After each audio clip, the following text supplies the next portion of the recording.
श्री चक्रपाणी महाराज की जय। फलटन व द्वारावती लीला दर्शन video number 20, 18, 19, 20 video Shri Chakrapani लीला नंबर 11 और यहाँ पर लीला चरित्र में लीला नंबर है 20। वृद्धा विनवनी दैन्यत्व निवारणे। वृद्धा विनवनी दैन्यत्व निवारणे। वृद्धा की विनंती पर उसका दरिद्रता दूर करनी और गरीबी दूर करनी। देखो गरीबी की बातें चल रही थी अभी, पैसे की। श्री चक्रपाणी महाराज को वृद्धा ने, ओल्ड लेडी ने विनंती की कि मेरी गरीबी दूर करो, तो उन्होंने किया है। इसमें देखते ही फलटन की ही लीला है। सर्वज्ञ मणितले श्री चक्रधर महाराज जी बता रहे हैं, भाई आपल्या आवारा हुंसा ही आजोबाच्या आवारा श्री चक्रपाणी बीजे करी थी। हाँ, अपने आवार से 6 जो उनके आजोबा थे, दादा थे। कितने थे? दादा 6 भाई थे उनके जो दादा थे ना, वो 6 भाई थे। राजनायक के 6 पुत्र थे, हमने शुरू में पढ़ा। तो वो अपने घर से निकलकर सभी के यहाँ पर जाते थे। चाचे ताए के घर में जाते ना हम लोग, तो सभी के यहाँ जाते थे। यानी दादा के 6 भाई थे, उनके सभी जगह जाते थे आजोबा। श्री चक्रपाणी महाराज थे। साहब लगा लो, इतना बड़ा परिवार था उनके परदादा का। परदादा राजनायक थे, उनकी स्टोरी आई हुई है। उनके आगे 6 बेटे थे, तो बड़े बेटे के आगे बड़े बेटे के चक्रपाणी महाराज थे। तो वो अपने सबसे बड़े होने की वजह से परिवार में, ठीक है जी, तो वो सब घरों में जाते थे, जितने भी 6 उनके आगे सारे थे। कवने आवारी काही लीला करीती, कवने आवारी काही आव लीला करीती। किसी आवार में कोई लीला, किसी के घर में कोई लीला करते थे, किसी के घर में कोई लीला करते थे। बाल के खेलवीती, बच्चों को खिलाते थे। तब ब्राह्मणी हाथ रीत्या माय लेकी ने पाहिले। तब ब्राह्मण माँ बेटी ने श्री चक्रपाणी महाराज जी को देखा। माँ बेटी थी, ब्राह्मण थी, उन्होंने श्री चक्रपाणी महाराज जी को देखा और कहा, रावड़ो आमच्या आवारा बीजे कीजो जी। चक्रपाणी रावल महाराज जी हमारे घर में आप पधारे, हमारे घर आए। माजिया घड़ी या जबली आसे तब मानी ले। और उन्होंने कहा, हमारा घर बिल्कुल नज़दीक साथ में है, ये 2 कदम पर है, तो आप भी हमारे घर भी आइए। श्री चक्रपाणी कहते, ठीक है, नज़दीक है तो चलते हैं। संगाते निकाले, साथ में ही वो चल पड़े, चलो आपके साथ ही चलते हैं। गरा माजी बैसावे दिदले, घर में बैठने के लिए उन्हें कुछ चद्दर, स्टूल, कुर्सी कुछ बिछाया होगा। नमस्कार केला विनवनी के लिए, नमस्कार किया और विनंती की। क्या विनंती की? महतारिया बाया मणितले, बुजुर्ग माता ने कहा, तुम्ही आमचे माई बाप, तुमची कीर्ति ऐकली। तुम हमारे माँ बाप हो। कौन हो? श्री चक्रपाणी महाराज से क्या कह रहे हैं? तुम हमारे माँ बाप हो, तुम्हारी कीर्ति हमने बहुत सुनी है। तुम ही बाल के जीविले, तुमने मरे हुए बच्चों को जीवित किया है। लोकाचे मन कामना पूर्विता, लोगों के मनोकामना, मन की जो कामना है ऐसा पूरा करते हो, ऐसा हमने बहुत सुना आपके बारे में। आन आमी कितनी दी दला कांडा करावा, और हमने कितने दिन दलन कांडन करना है, यानी लोगों का कनक लेकर आनी और उसको पीस कर आटा देकर आना। जैसे हम चक्की पे जाते हैं तो वो काटता है ना, तो वैसे ही था। किसी का 10 किलो आटा आया तो उसमें से आप 100 ग्राम 200 ग्राम हमने उसका ले लेना, या उसको कहना भी 10 किलो कनक दे दे, उसमें से जितना आटा निकलता है, रेशियो होती होगी, तो उस रेशियो में से हम इतना आटा तुम्हारी लेबर ले लेंगे। तो लोग ऐसे दलन कांडन, यानी फिर वो जैसे फसल निकलती है उसमें से कुछ चीज़ें छिल कर देना या कुछ करके देना, तो ऐसे छोटे छोटे काम लोगों के, मसाले पीस कर देना। पहले मसाले साबुत होते थे तो पीसना पड़ता था ना हाथ से, बड़ी मेहनत लगती थी। तो दलन और कांडन ये है, यानी कनक साफ करके देनी, वो छाजे के साथ पहले सब मैनुअली होता था, तो वो छोटे छोटे करके उसमें थोड़ा थोड़ा उनको 2-2 रुपये, 50-50 पैसे, तो मतलब उस समय 100-100 ग्राम थोड़ी चीज़ खाने पीने के लिए मिलती, पैसे नहीं देते थे उस समय। चल तू ये 2 रोटियां ले ले, ये काम कर दे, या थोड़ा सा 100 ग्राम आटा तू ले जा, तो वो उस हिसाब से करते थे। आजकल पैसे देते हैं अब, तो वो करती थी बेचारी। अभी काम तो रोज़ ही करना पड़ेगा, आटा कितने दिन चलेगा, कपड़ा कहाँ से आएगा, हम कितने दिन ये दलन और कांडन करेंगे। आमचे नाचारपन कह जाइल, हमारा यह दरिद्रता कब दूर होगी। क्या जिंदगी भर हम लोगों के यही काम करते रहेंगे। आमाला सुखी करावे जी, हमारे को सुखी करो कि हमारे भी फसल हो, लहर बहर हो, पैसा हो, हम भी 4 लोग नीचे रखें, उनसे काम करवाएं। मनूर श्री चरणावरी माथा ठेविला, इसलिए उन्होंने भगवान के श्री चरणों पर माथा रखा। तिया नाभि कारू दिदला, उनको महाराज श्री चक्रपाणी महाराज ने आशीर्वाद दिया। आन नाभि कारू दिदला, यानी उनको आशीर्वाद दिया, ठीक है तुम्हारा दरिद्रता दूर हो जाएगी। आन श्री चक्रपाणी रावले तिया दारवंठा बाहरी श्री करे माती काड़ी ली, और उनके दरवाजे के बाहर श्री चक्रपाणी महाराज आए।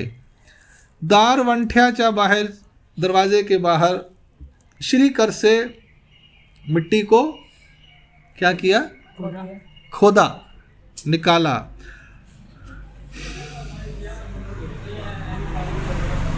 और क्या हुआ, आन सोन्याच्या मोहरा भरित तांब तवली तिया हाथी दिदली, और सोने की मोहरों से भरा हुआ गड़वा, लोटा, मटका, तांबे का मटका, मिट्टी का नहीं, तांबा किसे बोलते, कॉपर का, तांबे का बर्तन उनको उनके हाथ में दिया जो सोने की मोहरों से भरा हुआ था। आता याचा वेचू करावा, हे तुमा पुरेल ऐसा वर दिदला, मग आपले आवारा बीजे केले। कहते हैं श्री चक्रपाणी महाराज, और श्री चक्रपाणी, आता है तुम ही खर्च करावे, अब तुम इसको खर्च करो, ये तो माँ बेटी के लिए पूरा होगा, सफिशेंट हो जाएगा, आराम से पूरी जिंदगी भर तुम खा पी सकोगे बैठकर, ऐसा वरदान दिया। और श्री चक्रपाणी महाराज अपने आवारा बीजे केले। ठीक है जी, अभी हम भी श्री चक्रपाणी महाराज को प्रार्थना करते हैं कि हमारे को भी जिंदगी भर के लिए कोई काम कर दो, खाने पीने की टेंशन ना हो, सामान की टेंशन ना हो, दवाई की टेंशन ना हो।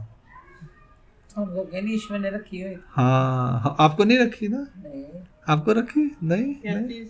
श्री चक्रपाणी महाराज ने कमी रखी कोई, चक्रधर स्वामी ने, दत्त बाबा ने?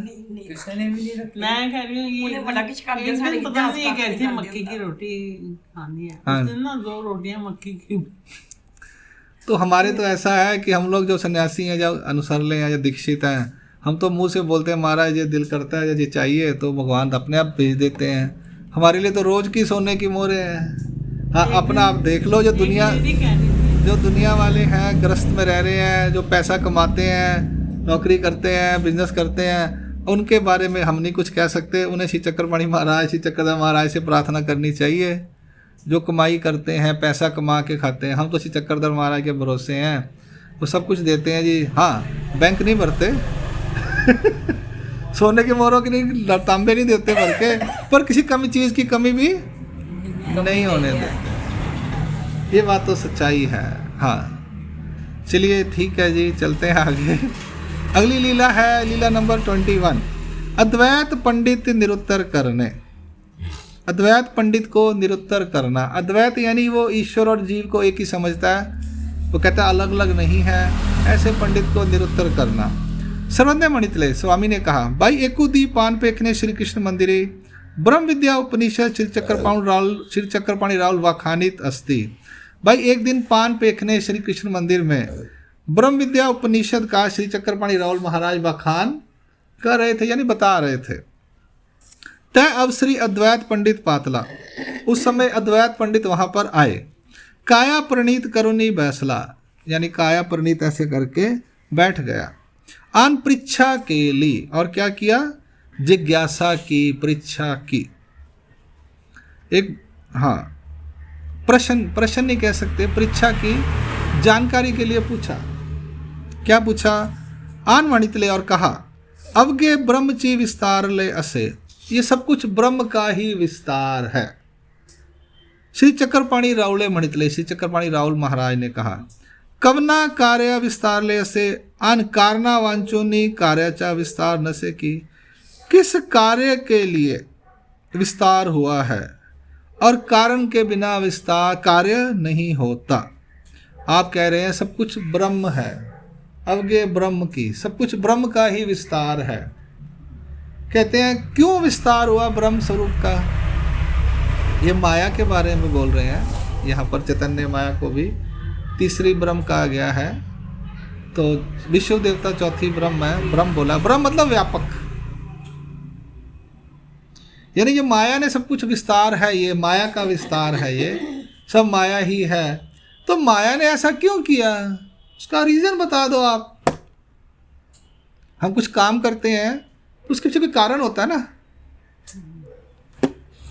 हम रोटी खाते हैं, हमें भूख लगी है, हम पानी पीते हैं, हमें प्यास लगी है, हम दवाई खाते हैं, हमारी तबीयत खराब है, हम देव पूजा करते हैं, हमें भगवान से प्रेम है या हमें मनोकामना पूरी करनी है, हम बाजार जाते हैं, दुकान पे हमें सामान लेना है। हर चीज़ के कार्य के पीछे कारण होता है। कारण के बिना कोई कार्य नहीं होता। तो कहते हैं आप ये बताइए कि ये ब्रह्म का विस्तार हुआ क्यों किया। आपकी बात हमने सुन ली, अब हमें रीजन बताइए, लॉजिक बताइए। तो इतुके ने पंडित निरुत्तर झाला, उस पंडित को आंसर ही नहीं आया कि ब्रह्म का विस्तार क्यों हुआ। मैंने बात तो बोल दी पर उसका लॉजिक मेरे पास नहीं है। चुप कर गया, दंडवत करुणी वाटा गेला, और भगवान श्री चक्रपाणी महाराज को दंडवत करके वहाँ से निकल गया। तो ऐसी ये लीला है। तो यहाँ पर एक बात देखते हैं हम लोग, दो बातें इस लीला में आएंगी। उसने क्या किया, परीक्षा की, प्रश्न नहीं किया। प्रश्न उस चीज को कहते हैं जिसका उत्तर हमें मालूम हो। पेपरों में क्या आता है, प्रश्न उत्तर। स्कूल के एग्जाम्स होते हैं, लेकिन स्कूल के एग्जाम तब होते हैं जब पहले पढ़ाया जाता है, जब आपको सिलेबस करवाया जाता है, तो उसमें से एग्जाम जो होते हैं उसे कहते हैं प्रश्न और उत्तर।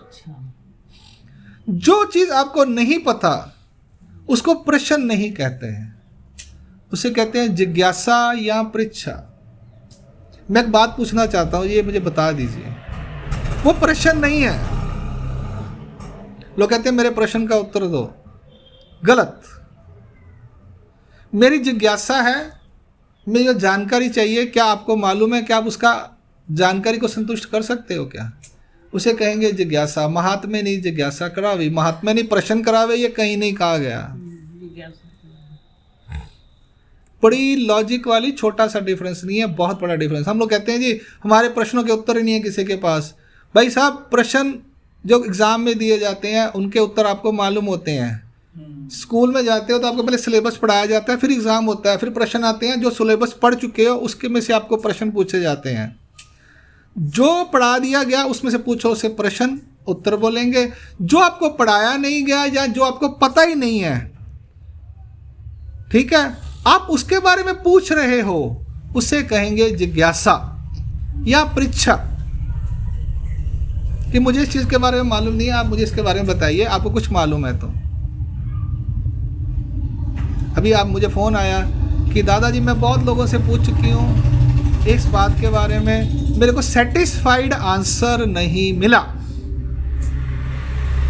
क्या क्या कहते हैं, मुझे सेटिस्फाइड आंसर नहीं मिला।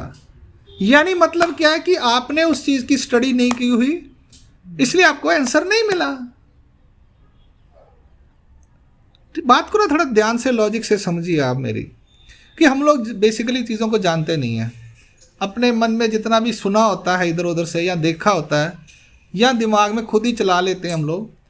हमको लगता है ये चीज़ ऐसे होती होगी, ये कार्य ऐसे होता होगा, इसका रीज़न ये होगा, बट वो ऐसा नहीं होता। फिर उसके लिए हम किसी से परीक्षा या जिज्ञासा करते हैं। अगर उसको भी मालूम नहीं है तो हम सेटिस्फाइड नहीं होते। मेरे पास कई लोग आते हैं, वो कहते हैं जी हमने ये बात 3-4 लोगों से पूछी, हमें सेटिस्फाइड आंसर नहीं मिला। ठीक है जी, किसी समय हमारे पास भी यही होता था कि हमें सेटिस्फाइड आंसर नहीं मिलता था, तभी आपने आंसर दिया पर मुझे ना अंदर से संतुष्टि नहीं हुई। तो हम करते क्या हैं, मैं तो सिर्फ एक ही काम करता हूँ जी, मैं कहता हूँ जी सूत्र पाठ में ऐसा लिखा है, गीता में ऐसा लिखा है और मेरा एक्सपीरियंस ऐसा है,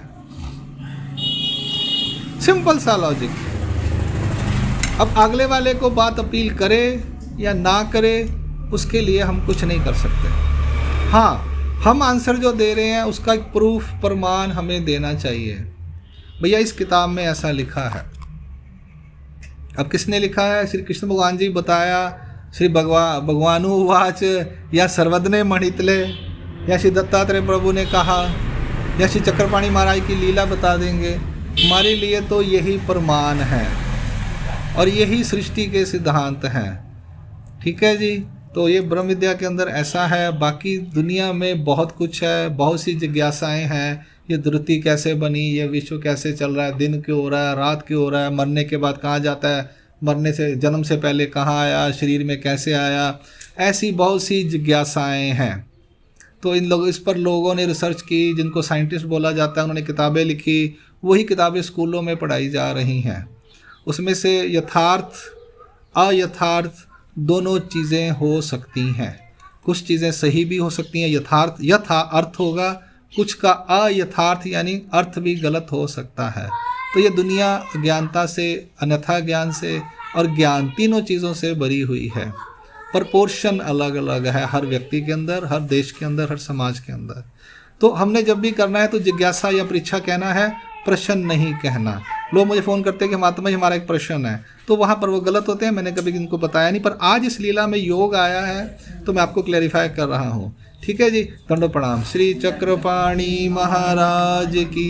श्री चक्रपाणी चरित्र वीडियो नंबर 11 और फल्टन व द्वारावती लीला दर्शन इस बुक की वीडियो नंबर 20 और लीला नंबर 19 और 20 यहाँ पर नहीं, 20 और 21 यहाँ संपूर्ण होती है। दंडो प्रणाम। श्री चक्रधर स्वामी की जय।